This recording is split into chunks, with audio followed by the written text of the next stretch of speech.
The ocean's depths, a realm of breathtaking beauty and terrifying mystery. For centuries, it has spawned legends of colossal beasts and spectral terrors. Welcome to where today we dive into the chilling tales of monstrous sea creatures. From the crushing Kraken to the haunting Sirens, prepare to uncover the truth behind the myths.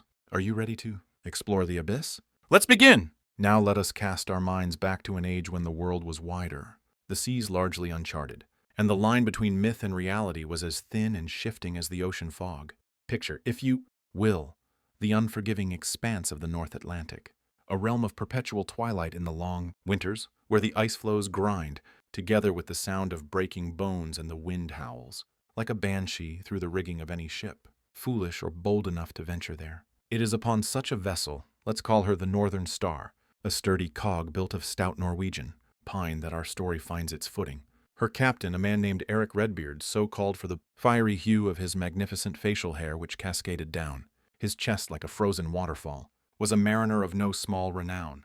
He had faced down storms that would turn lesser men to prayer, navigated by stars that few others could name, and his laughter was as hearty as the ale he so enjoyed. His crew, a motley collection of hardened Norsemen, Swedes, and the occasional adventurous Dane, trusted him implicitly, for he had always brought them home, their holds laden with fish or furs, their pockets jingling with silver. On this particular voyage, they were far from the familiar embrace of the fjords, pushing into waters rarely marked on any map, seeking new fishing grounds, for the old ones had grown thin.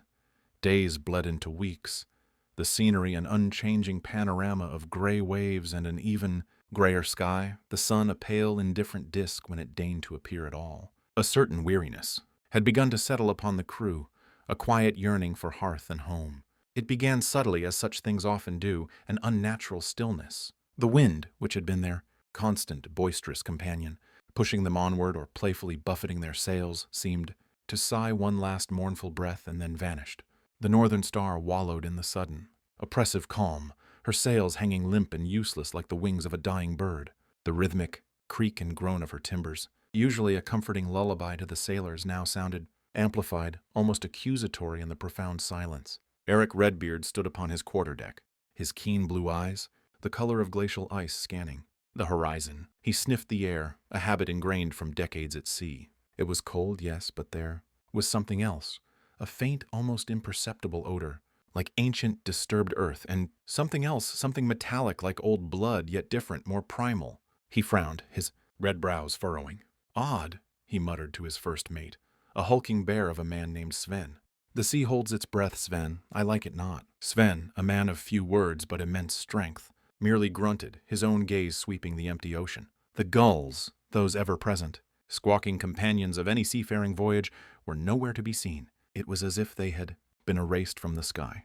The men on deck, mending nets or sharpening knives, fell silent too, their banter dying on their lips as the eerie quiet seeped into their bones. Then a new sound, a low, almost subaudible hum, a vibration that seemed to travel not through the air but through the very timbers of the ship, up through the soles of their boots and into their chests.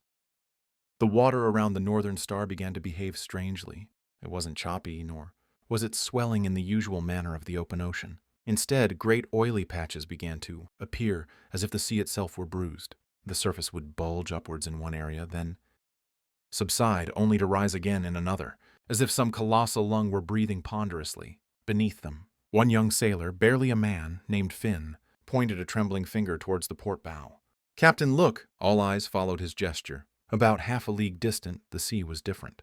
It was darker, a patch of inky blackness against the gray, and it seemed to be swirling slowly, deliberately, like thick porridge being stirred by an unseen hand. As they watched, mesmerized by a dread they could not yet name, the swirling intensified. The water in that area began to rise, not in a wave, but as a cohesive, monstrous mound. "By Odin's missing eye!" Eric breathed, his hand instinctively going to the hilt of the axe that never left his belt. What manner of devilry is this? The mound of water grew higher and higher, until it was a small hill upon the surface of the ocean, and then, from its peak, something began to emerge. At first it looked like a series of jagged dark rocks glistening wetly in the dim light. Perhaps the treacherous tips of a hidden reef? But no reef moved with such purpose. No reef pulsed with such an undeniable, terrifying semblance of life. These were not rocks. Slowly, Agonizingly, the truth began to dawn upon the horrified crew of the Northern Star. The rocks were the barnacle-encrusted, seaweed-draped protuberances of a living creature, a creature of such impossible scale that their minds struggled to comprehend it. The sea around this emerging leviathan began to boil and churn, not with heat, but with the sheer displacement of its colossal bulk. And then the arms! Oh gods, the arms, like the writhing branches of some nightmare forest. They unfurled from the roiling water. Each one was thicker than the Northern Star's main mast, a pillar of slick, dark muscle tapering to a questing, intelligent tip. They rose higher and higher, a dozen or more, reaching towards the sky like supplicants to some dark, forgotten god, before beginning to arch and curve their undersides, revealing rows upon rows of suckers, each the size of a warrior's shield, each capable of gripping with a force that could pulverize stone. The air was now thick with that strange, rank odor, a stench of the deepest, darkest ocean trenches, a smell of ancient decay and raw primal power. The humming vibration intensified, shaking the very teeth in their heads. The Northern Star, caught in the unnatural currents generated by the rising behemoth, began to drift slowly but inexorably towards the epicenter of the horror. Eric Redbeard roared, his voice finally breaking the spell of terrified silence that had gripped his crew. "Oarsmen, row you! Sons of sea dogs! Row for your lives! Steer her away!" But it was like trying to paddle a canoe away from a tidal wave. The creature was still rising, its true form yet to be fully revealed, but already it dwarfed their vessel, casting a shadow that swallowed them whole. One of the colossal tentacles, glistening black and green with ancient slime, swept through the air with deceptive speed.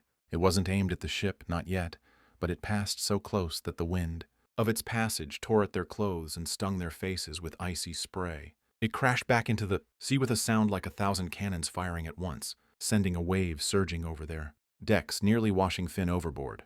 The young sailors screamed, a raw, high-pitched sound of pure, unadulterated terror. Another tentacle, then another, began to move with more deliberate intent, their tips seeming to sniff the air, to taste the presence of the fragile wooden vessel and the warm-blooded life it contained.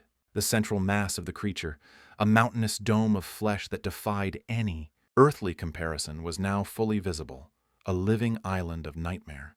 And from somewhere, within that colossal bulk, though they could not pinpoint its source, they felt more than heard a sound, a deep, resonant groaning, like the shifting of tectonic plates or the sigh of a god stirring. From an aeon-long slumber, one of the questing arms, its tip quivering with anticipation, now hovered directly above the Northern Star's foredeck. It paused there for a heart-stopping moment, a pillar of shadow, blotting out the sky.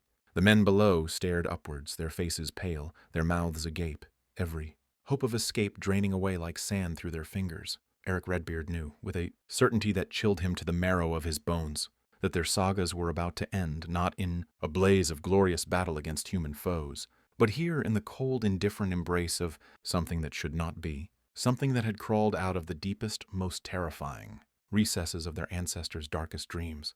The tentacle began its descent, slow at first, then gathering a terrifying, unstoppable momentum, aimed directly at the heart of their ship, at the very spot where he and his bravest men stood, frozen, watching doom itself uncoil. Scylla and Charybdis, the devil in the deep blue sea. Let us set our course for the sun-drenched, wine-dark waters of the ancient Mediterranean, sea that cradled heroes and gods but also birthed monsters of unimaginable terror. Here, nestled between the rugged coast of what would one day be Italy and the fertile shores of Sicily, lay a narrow, churning passage of water, the Strait of Messina, as mortals would come to call it. But to the mariners of old it was known by the dread it inspired, for this was no mere channel, it was a deadly gauntlet, a watery death-trap from which few returned unscathed, lorded over by two unspeakable abominations. Imagine a ship, perhaps a sleek, black-hulled pentaconter, its 50 oars rising and falling in perfect, desperate rhythm, its bronze-tipped ram cleaving the turquoise waves. The captain, a man named Lycaon, with eyes as gray and stormy as the winter sea, has guided his vessel. Through tempests and skirmishes, his courage a beacon to his men.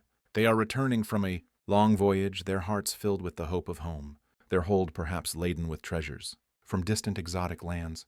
But first they must brave the passage. As they approach, the very air seems to grow heavy, charged with an unseen menace. The cheerful chatter of the crew dies down.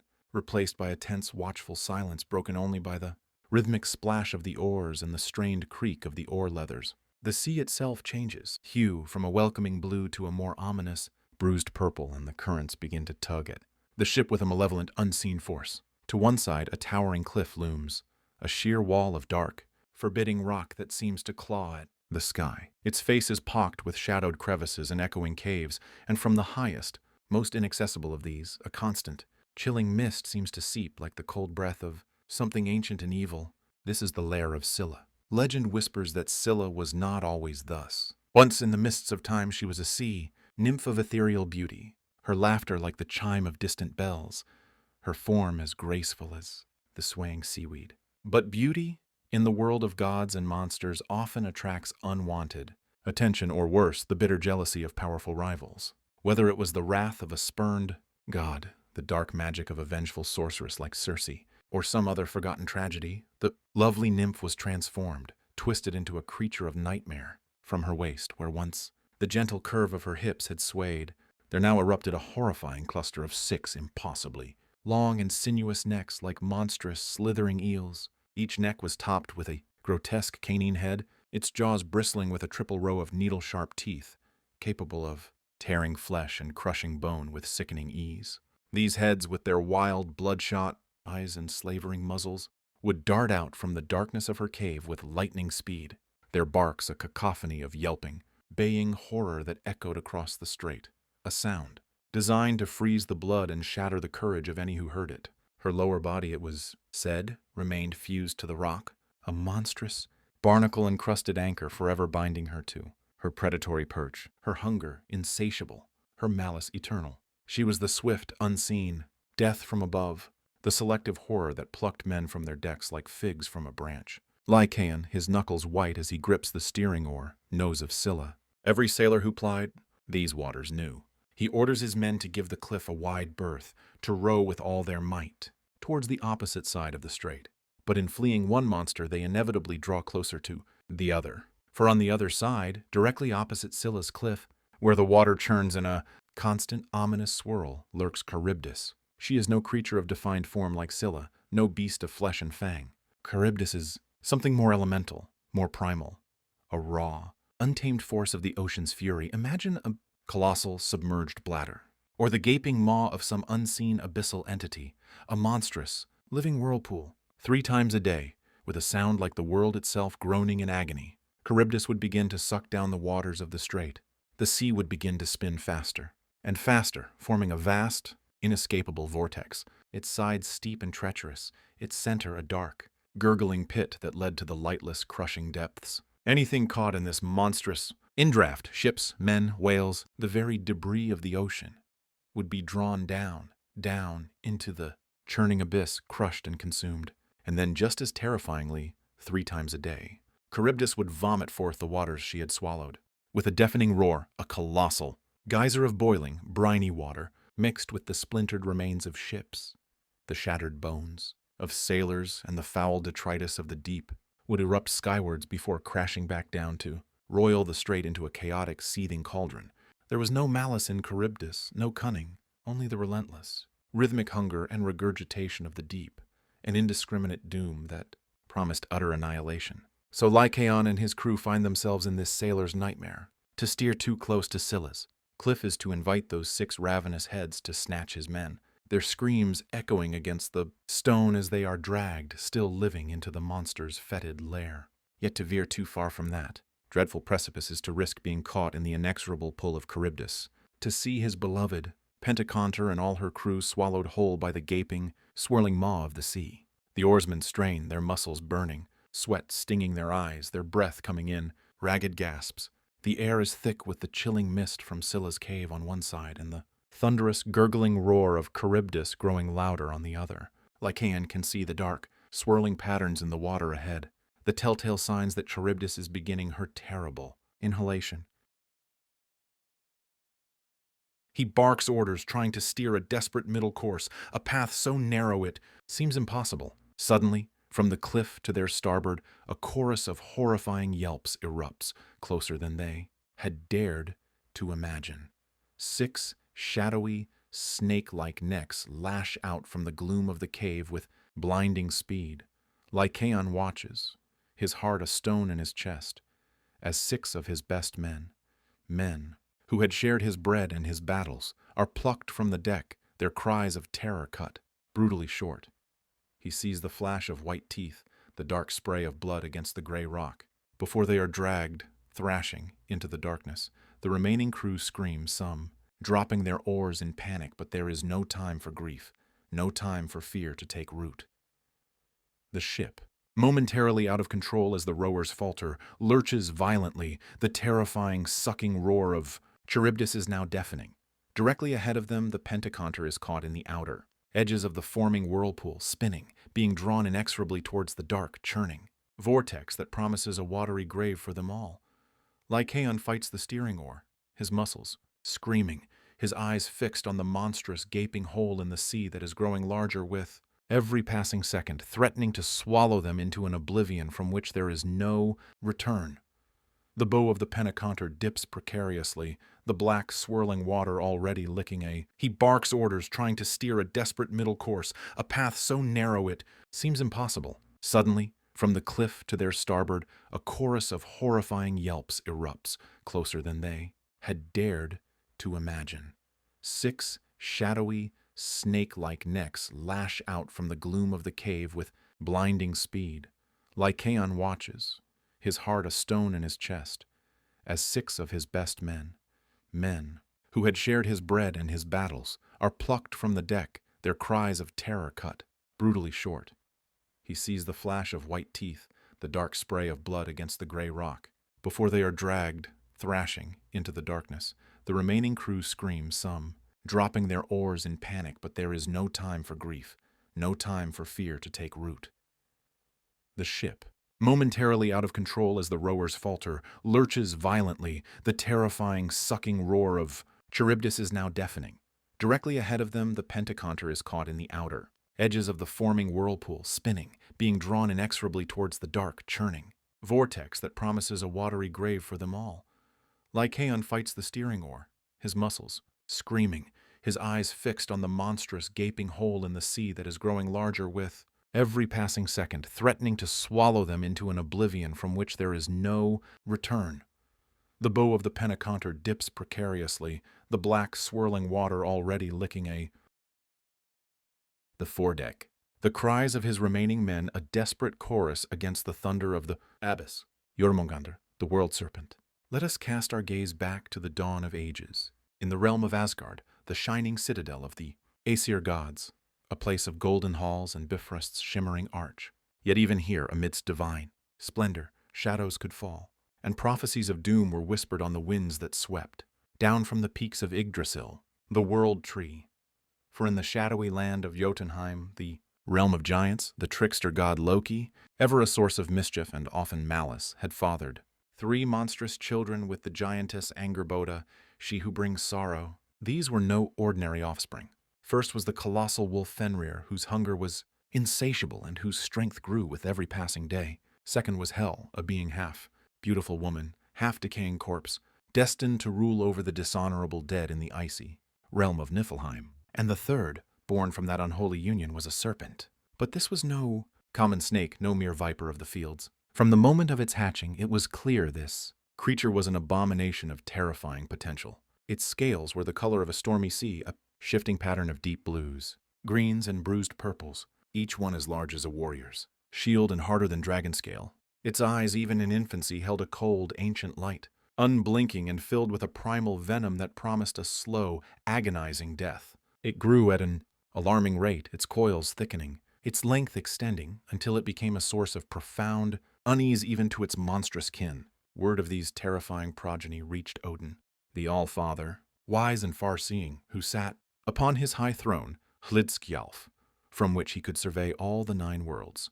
The prophecies, the ancient runes, spoke of these children of Loki playing a devastating role in Ragnarok, the twilight of the gods, the cataclysmic end of all things. Fearful of their burgeoning power and the doom they heralded, Odin decreed that these monstrous siblings must be dealt with.